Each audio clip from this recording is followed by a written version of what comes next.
Disturbing true Hollywood horror stories. Let's check it out. I was about 7 or 8 years old. My mom would usually take my brother and I trick-or-treating, but this particular year, after school, she dropped me off at my friend Sean's house, where Sean, our friend Johnny, and I would go together. Okay. Johnny and Sean were a year older than me. We met while I was playing with my brother on the block. Johnny and Sean lived around the block from me. Sean had a weird upbringing that I never really understood. His sister was like 20 years old. There was a big gap between them. She was always his caretaker, it seemed, whenever I was at his house. His house always smelled like cat, and his sister always had a different His house always smelled like cat. Okay. eye over it, seemed like. His sister was always cold to me, in the sense that she'd never acknowledge me or say hi or anything. Sean's dad was never Sometimes it's like that. I believe that's a normal thing. Sean's mom a few times. We never really stayed in touch for long enough for me to figure all this out. Okay. Anyway, my mom dropped me off at Sean's, expecting that Sean's mom would be trick-or-treating with us. After saying goodbye, I went into his house. Johnny was already there. We all had big pillow sacks to fill with candy. Okay. Yeah. Natural. Seems pretty normal. Wait, what? This was around the time that I learned that neither Sean's mom nor sister were coming with us to supervise. I was young, so I sort of felt slightly uncomfortable knowing that Johnny and Sean would be leading the way. How old was he though? It depends how old you are. I don't know. Like the first time I went trick or treating by myself, I was like 12, I think. At the same time, I felt a sense of excitement that we'd have more freedom. I knew for a fact my mom would not have approved of us going unsupervised, though. So, eventually, we were off into the neighborhood, walking around doing our rounds door to door. Quite a few people asked if we were alone or where our parents were, and Johnny would always be the one to use the same lie, that his mom is up ahead with his sister. It worked every time. This was on a Friday, so we didn't get to start at trick-or-treating until around 5 o'clock. At the time, I was so jealous of the apparent freedom he had in his house, not having parents who cared about what he did. But looking back now, I count myself super blessed to have grown up in a household with two strict parents. What could possibly be the reason that he? Well, we're about to find out, obviously. But why wouldn't I don't know. I like freedom too, but there has to be like a little bit of structure, I think. But I like freedom, bro. I'm not gonna lie. After we hung out at his house for an hour and watched Halloween specials on Nickelodeon while eating pizza and candies, Johnny Okay. eventually was picked up by his mom. But Sean and I wanted to keep going, so we eventually headed back out for round 2. It was dark out now. Oh, It had you to went. be past 8 p.m. Okay, this might be a problem though. You went back out afterwards. No, that's a problem. Cause then it's mad late. You know what I mean? And then there's not gonna be a lot of people on the street. So anything is free game based, pretty much. There were a lot less trick-or-treaters now. We tried to go to certain blocks we hadn't gone down yet, which meant straying further away from Sean's house. We found a block we hadn't touched yet and continued knocking on doors. Some houses didn't answer at this hour, and mostly everyone else had a comment about us being alone or how it's getting late. Yeah. We noticed a man pushing a stroller a couple houses down behind us. He was walking very slowly in our direction, probably a dad trick-or-treating. A stroller at night, this late? Now that doesn't sound too. That doesn't sound right. I don't know. Young child. As we continued going door to door, the man with the stroller got closer. Eventually, we heard him going shh and singing softly. Eventually, he caught up to us, and he said, "How's the trick-or-treating going, boys?" And we replied, "Good," at the same time. And then he Okay. said, "It's pretty late. I'm on my way back to my house. I can give you guys the rest of my candy." Asked what kind of candies. Bro, I'm on the way back to my house. I can give you guys some candy. You fell for the oldest trick. Bro, come on, man. That's like the first rule that your parents teach you is don't go to strangers' houses and then don't trust strangers. Like, you know what I mean? Oh, I can give you some candy. That's the easiest trick. What the hell? Come on, man. He said he didn't get to give much away because he wanted to take his daughter out for a trick-or-treat stroll. He did have a bag dangling on one of the handles of the stroller, which was filled with some candies. The stroller was fully covered by a folding piece on the top, so we couldn't see his daughter. He said she's asleep and he didn't want to wake her up, but he pointed ahead and said his house is just up this way. So we followed behind him as he pushed the stroller. He was walking a little faster now. Okay. As we walked, I realized there was next to no one else out at this point. Yeah, naturally. On multiple occasions as we walked, the man would lean into the stroller and talk in a high pitch to his daughter. Then he'd turn back and smile at us. We finally made it to his house. He led us up the walkway with the stroller and unlocked his door. After he opened it, he brought the stroller with his daughter inside first, and then invited us to come inside. Ooh. Sean led... Okay. Don't be stupid now. Let me guess. They went inside. That's on them, bro. That's like the first rule that you learn as a kid, too. One of the rules: do not trust strangers, bro. Do not go into their house. They're being lured down to the basement kind of thing. You know, all types of shit could happen. What the hell? So I followed. I was the one to ask if we could leave the door open. And the man paused, and then said, yeah, of course. He said he'll be right back as he goes to get the candy bags. He pushed the stroller into the middle of the living room, only about 10 feet away from where we were standing. I nudged Sean because I felt uncomfortable. Yeah, stay outside. Why would he leave the candy so far away? Sean didn't respond. Instead, he turned toward the living room and then walked up to the stroller. He lifted up the folding part that was covering the baby. Nothing's in there? He looked disturbed. He hurried back to me, whispering, "Let's go." Ooh, what did you see? Running once we got outside, and I Oh, followed behind. shit. Wait, what was in the stroller then? Nothing? I think nothing was in the stroller. Or maybe like a doll or something, I think. Because we had those heavy pillow sacks. I still was confused about what he saw. But just then, we heard a woman's voice yell, "Excuse me." It was one of his neighbors. She came running over to us and asked if we know that man. And it was at this point that Sean spilled the beans and said he offered us his leftover candy, but he was pushing a stroller with a fake baby in it. I remember getting goosebumps as he said that. Fake baby in there, of course. Damn. You're trying to kidnap them, bro. Shit. Yeah, it's pretty obvious. The woman said, "Yeah, that man doesn't have a child. I saw you was walking by with him." She took us to her car and drove each of us home. I know, getting into a stranger's car after that was another questionable move. Yeah, that's pretty dumb, The too. woman came to my front door to talk to my mom about what we just told her. My mom was distraught. After I told her every last detail about the night, she sent me to my room while my parents called the police on that man. Yeah, naturally. Okay, I understand why you need structure at that. Like, for this guy, you need structure. Because this is, like, obvious things that you should know. Obvious. Do not trust strangers. That's pretty basic, bro. But I don't know how old they were. But, like, you know, my parents taught me at, like, a very young age. It was Halloween night, 2016. I was tasked by my parents to hand out candies to all the kids for the day. My mom bought 1,000,000 bags of candy that I knew we'd have left over for weeks, and I'd be the one regrettably munching on them for days, if not weeks to come, as I was trying to lose weight. I always told my mom she went way overboard with the candies. The house was in a cul-de-sac on a dead end. We hardly got any trick-or-treaters usually. However, we did have some loyal kids who'd always come to our house, knowing how much candy we'd give. Halloween was on a Monday this year. I was in college. I conveniently had Mondays and Wednesdays off this semester. So the first half... So this one's a lot different. He's in college. Big dude or girl, I don't know. Girl, boy, I don't know. They should know right from wrong, right? Naturally. There's nothing interesting about handing out candies all day to little kids and my dog Vito barking like crazy every time the doorbell rang. Yeah, that's true. I'd say from the first trick-or-treater to 8 p.m., there were maybe 10 to 15 total. As I said, that cul-de-sac was out of the way for people to come. It was more effective for trick-or-treaters to pass it and just keep going straight.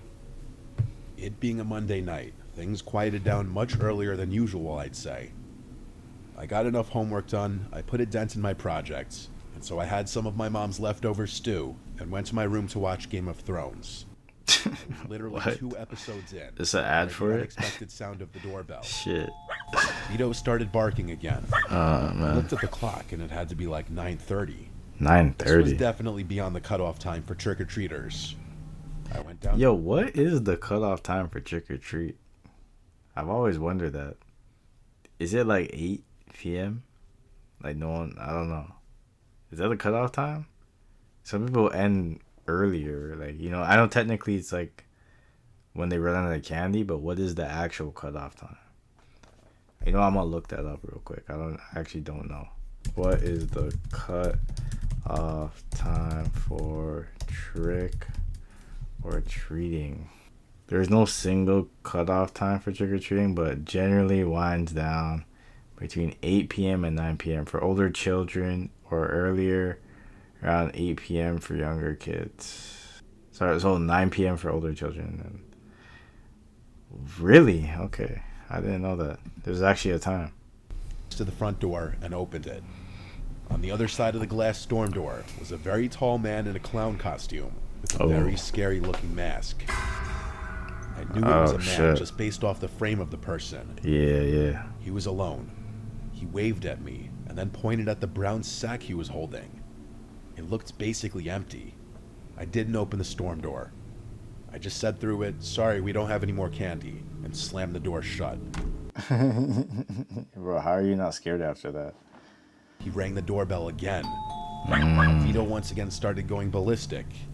Vito's a rat terrier. His bark is not intimidating, nor would he ever actually defend the home from an intruder. I picked him up and carried him upstairs after turning off the lights downstairs. This was my half-assed attempt at getting him to think I was absolutely never opening that door again tonight. I put Vito in my room and shut the door so he wouldn't keep barking. I stood at the top of the stairs listening, and then I heard through the front door, the storm door being forced open, like there was a loud... Oh, shit. They broke in? Oh, that's serious then. This is actually scary. It's actually getting good. Implying that the latch may have been broken from force. I then heard both knocks on the front door, and then the doorknob moving around. At this point, I decided to hide my room. I was incredibly unsettled. Aren't you a big guy? I texted my family group chat about what was going on. No one answered, though. Of course. I knew that whoever that was had to get bored. I would have texted all my guy friends asking who it was, but all my guy friends are short. You can also cut the police. Call the police. I said cut. I was truly just trying to pretend he wasn't there. What else was I to do? Call the police, bro. What do you mean, what else? Like, what? Call the police. Telling Vito to shush. I had my blinds closed too. I didn't want that fucking clown knowing what room I was in. I tried calling my dad, but he didn't pick up. I called my brother, who picked up saying he wasn't alone, and I knew that meant he was with a girl. I told him check my texts. There's some guy dressed as a clown at the door, and he won't go away. My brother said it's a Halloween prank and to just ignore. Yeah, his brother doesn't give a fuck. And very shortly after that, I drifted to sleep. I don't even think I was asleep long enough to enter REM state and have a dream when I woke up to Tito growling and quietly barking, as he would do when he was waiting for approval from one of us. I told him to be quiet, and he stopped. I looked to see what he was looking at. He was looking at the window. I listened. There was a sound coming from like right outside the window. What was it? Slightest The thumping clown? sounds, and I could almost swear the sound of something rubbing on the window. My bedroom was on the second floor of the house. It's not like anyone could be No way. This guy scaled the house and is knocking on his window? What the fuck? What? outside my window, but I wondered what it was. I got up and pushed open the blind on my window, and boy was I wrong. That man dressed as a clown was at my window. All I could see was that horrific mask on the other side of the... Nah, bro. No way. Didn't even bark from what I remember. Or maybe I just blocked everything else out. I ran with my phone out of my room and to my parents' bedroom, where I locked the door and dialed 911. I was too shook to even cry. My whole body was shaking and my voice was trembling as I spoke to the 911 operator. That's insane, I must have bro. asked the operator once every 20 seconds to get the police to hurry up. She'd tell me the same thing every time. They're coming as fast as they can. The police got to the house in roughly 10 minutes. They examined the exterior of the house to look for any attempted entry points. All they found was that the latch on the front storm door was broken, like I figured, and leaned against the side of the house by my bedroom window was my dad's ladder. That man went into our storage shed outside and found my How did he get into the storage shed though? Isn't it locked or is it not locked? Is that what it is? What the fuck? And he scaled the house and then oh my, and knocked on his window. This guy's ladder to weird, use to bro. climb up to my window. To avoid this going any further, I went to go sleep at my guy friend Adam's house. To this day, I don't know if this was just a sick prank purposely played on Halloween, or if there was about to be a horrible crime committed with the sick novelty of it being Halloween. It's pretty scary though. Pretty scary. Oh, this one, number 3, anonymous. Okay, anonymous person. It was late October, Saturday, Halloween weekend. I think Halloween was on a Tuesday this year, so the big party night was the Saturday before. My friends and I were still looking for last-minute plans since everything was sold out. Ideally, we wanted to find a house party. We all had pretty funny costumes too, and we wanted to get good use out of them. Yeah. Sent a screenshot of the details in the group chat. It had an address, start time, and a few ground rules, such as the party would only be indoors, no backyard access, and bring your own booze. It also said must bring at least one girl for every guy. Bring one girl for every guy. They're trying to balance it out and shit. What the fuck? I mean, that's pretty normal though. They do that shit. We waited till our guy friends confirmed that they were going. Then we decided to head over. We called an Uber. We all had our own drinks, varying from Four Locos to White Claws to vodka shooters. Okay. The Uber driver was probably sick of us by the end of the drive. When we got to the house, we saw a bunch of cars everywhere. The house Hey, given that they're drunk, can you really trust this story though? You know what I mean? They might have just been drunk out their mind. It might have happened, but it might be a way less scarier version than what is depicted on screen. You know what I mean? Even though this is like this is still pictures. You know what I'm saying? But still. An older guy came and greeted us. He asked our names, and he said he's John, Luke's dad. Apparently, Luke was the guy throwing this party. I asked who Luke is, where he goes to school, and he replied, "Oh, he's around here somewhere. You can ask him when you see him." Then he asked us if we wanted to put our drinks in the cooler. He led us into the kitchen, where there were 3 big coolers of ice. Each one already had a bunch of drinks in it. So we put some of our cans in the coolers. Seems pretty normal. This is like a normal party so far. He was 50-something years old. Oh, It 50. would make sense if his son was the one throwing the party. But at the same time, it seemed slightly weird he'd be so welcoming and involved. Let me guess. This guy doesn't have a son. That's what it is. He's organizing this party, but it turns out to be some next shit. Big party in his own house. That's He was weird. going around talking to everybody. Well, it seems mostly the girls. Yeah, It he's seems trying like to he could have also been drunk. mac on these girls, man. Let's be real. So we started playing them. Kate then said our guy friends were on the way, which I was happy to hear. John suddenly yelled my and Kate's names over by the counter in the kitchen. He was yelling shots. My other 2 friends, Shauna and Tracy, looked slightly offended, so I said, "Can we all have one?" And he yelled, "Yeah, sure." So we went over to the kitchen counter by him and all took a shot of tequila. I gagged because there was no lime. What? You didn't have to put that detail in. I gagged because there was no lime. You don't have to put that detail, bro. That's funny as hell.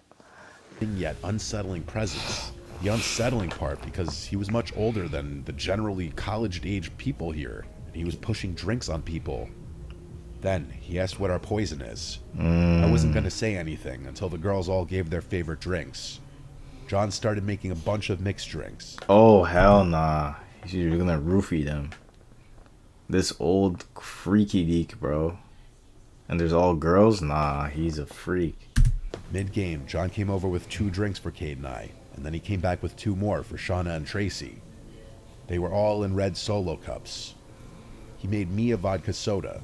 I sipped on it during our beer pong game whenever I had a chance. I was drinking it slow because I was already drunk. After we lost to the random guys, I went to get my phone, only to realize it didn't charge at all. It was still at the same percent. The outlet Mm. wasn't working. I didn't feel comfortable leaving my phone on any other outlets, so I just refrained from killing the battery any further. Our guy friends eventually showed up, and it was soon after this point that things quickly became a blur. I mean, very quickly. Like 1 second I remember talking with our friend Jeff, the next blacked out. Oh shit, she blacked The next out. thing I remember was my friends waking me up in the car outside my house. I felt woozy. My vision was blurred. My head was spinning. Definitely put some shit in their drink. For sure, 1000%. One of the guys walked me to my front door and helped me inside. Then they all left. I was alone, except for my parents asleep in their room. I felt I must have drank way too much, but I also had a woozy, weird feeling in my head that I'd never felt from drinking. I Yep. felt dizzy. I went straight to my room to bed. I checked my phone, and I had some text from a random unsaved number. I opened it, and there were a bunch of texts already. It started with me texting my name, and then they responded, John. Oh. After that, he said, "You look so cute." Based on the time he sent this, it was still during the party. There was a 2-hour gap from then until he texted me again saying, "Where did my favorite girls go?"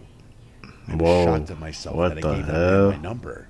I must have been drunker than I thought. Nah, you're not drunk. You got roofied, bro, or something. Sleep instantly. The next morning, I woke up to some disturbing texts. As my head was spinning, I read these sickening texts. After I fell asleep, I got texts from John that said, "Where are you? I'm coming to your house. You left something Whoa. here." Followed by, "I'm here. Can you come to the door?" Oh Followed by, shit. "Hello, are you awake?" He also tried. Did he share? Did she share the location on the phone? He probably took her phone, like shared the location to find out where she lives, kind of thing. Damn. calling me 3 times. This was all at like 2 a.m. I sent the screenshot to my friends, and this was when they reminded me of what happened. John was all over me as I was increasingly becoming a zombie. My friends started getting concerned, so they pulled me away and we left the party. And just as we were leaving, 2 police cars showed up outside, presumably for a noise complaint. And as we left, everyone took note of there being no furniture in the house. It was just a big empty space filled with people and beer pong tables. One of my guy friends looked up the number somehow, and he told me it was a voice over IP number, which I didn't understand, so he just said it was a fake phone number that John texted me from. He also said that with my number, he could easily find my address. From the number, you could find the address. I didn't know that. The hell? What? That's scary. We're starting to think there was no sun, and when Shauna suggested he might have roofied me, it made so much sense. I'd never before felt the way I was What I say about the roofing? Told you about the roofing, bro. feeling. Come We on, man. decided to take this to the police. Too good at this shit. We all went to the nearest police station and reported everything, including the texts. The cop at the front desk asked if this was in relation to the house party in the vacant house last night. We were at first confused by him saying vacant house, until he explained that there was a call from neighbors about a party going on in a house that had been vacant for some time. We all looked at each other with our Not mouths his gaping. house. We were all brought into an office to sit down with, I guess, a detective to take down the whole story. He took the fake phone number and said they'll try to trace this back to somebody once they get a warrant. We gave the police everything we could, and we went on our way. I blocked the fake number. I honestly felt sick over this for a while. As the days went on and nothing happened, I was confident it was over. But No, none he of still us has your ever heard number, from the right? police. We never heard of any arrests being made or anything. That one was kind of predictable, the one at the end. Scary, yes. But I've seen, stuff. I've heard about stuff like that. You know what I'm saying? It's not like that crazy to think about. I think the one with the stroller was the most alarming because it's a little kid. But there's a lot of creepy people who try to roofie girls, at the club and all that. But yeah, stay safe out there. Happy Halloween. Y'all take care and deuces, y'all.